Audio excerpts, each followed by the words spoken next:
হ্যাঁ, চলুন বন্ধু আজকে পুষ্টিগুণে ভরপুর বেল নিয়ে গুটি কয়েক কথা বলি। এর আগে আপনাদেরকে বলেছিলাম। তো বন্ধু, বেল এমন একটা জিনিস যা কাঁচা অবস্থায় গুঁড়ো করে খাওয়া যায়, কাঁচা পুড়িয়ে খাওয়া যায় এবং পাকা বেল খাওয়া যায়। তাই বিশেষ করে বেলের উপকারিতা, বেলের শরবত হজম শক্তি বাড়ায় এবং তা বলবর্ধক। বেলের পাতার রস মধুর সাথে মিশিয়ে পান করলে চোখের ছানি ও জ্বালা উপশম হয়। পাতার রস, মধু ও গোলমরিচ এর গুঁড়ো মিশিয়ে পান করলে জন্ডিস রোগ নিরাময় হয়। পেট খারাপ, আমশায়, শিশুর স্মরণশক্তি বাড়ানোর জন্য বেল খুব উপকারী খাবার। তাই বেল এত সুন্দর একটা খাবার যা পাকা বেলের আপনার বীজে থাকা যে আঠা, সেটা যদি ঠিকঠাক আপনি নিয়ম করে খেতে পারেন তাহলে পুরুষের যৌন হরমোন তৈরিতে সহায়তা করে।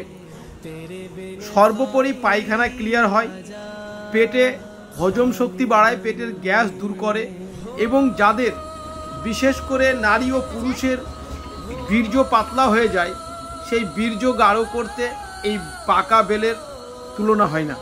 এবং পাকা বেল খেলে যাদের মাথা গরম হয় সে সমস্ত রুগীদের নিয়ম করে পাকা বেল খাওয়া উচিত। তবে মাথায় রাখবেন, অর্গানিক গাছ পাকা বেল সবথেকে উত্তম এবং উপকারী। যদি তা না হয় এমনি যদি ঘরে রেখে পাকে সেটাও চলবে, কিন্তু খাবারের দিক দিয়ে আমাদেরকে সর্বদা অর্গানিক খাবারের দিকে লক্ষ্য রাখা উচিত। তাই বেল একটা বনজ উদ্ভিদ হলেও এর কিন্তু পুষ্টিগুণ অত্যন্ত এবং পুষ্টিগুণে ভরপুর এই পাকা বেল। তাই আসুন আমরা সিজনিয়াল ফল হিসাবে যখন যেমন পাবো সেইভাবে আমরা বেল খাই এবং বেলের সঙ্গে পরিচয় করি। বেল মানব দেহের একটা কল্যাণময় অভূতপূর্ব পুষ্টিগুণে ভরপুর এই বেল।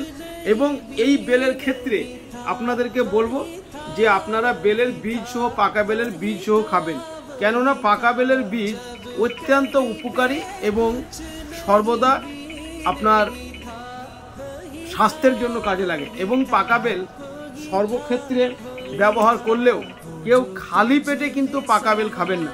খালি পেটে পাকা বেল খেলে এর কিন্তু উপকারের দিক দিয়ে অপকারটাই বেশি হবে। তাই বন্ধু, সকলে ভালো থাকুন, সুস্থ থাকুন। পরবর্তী আবারও একটা এইরকম ধরনের টিপস নিয়ে আপনাদের সম্মুখে আসবো। ধন্যবাদ। বেল খাবার নিয়ম: বেল খাওয়ার সঠিক সময় হলো দুপুরে খাবার পর অথবা রাত্রে খাবার আগে। যদি আপনি ডায়রিয়া বা আমশায় ভুগছেন তবে বেলের শরবত হালকা খাওয়ার পর পান করতে পারেন। বেলের ফাইবার খাবার দ্রুত হজম করতে সাহায্য করে এবং পেটের সমস্যা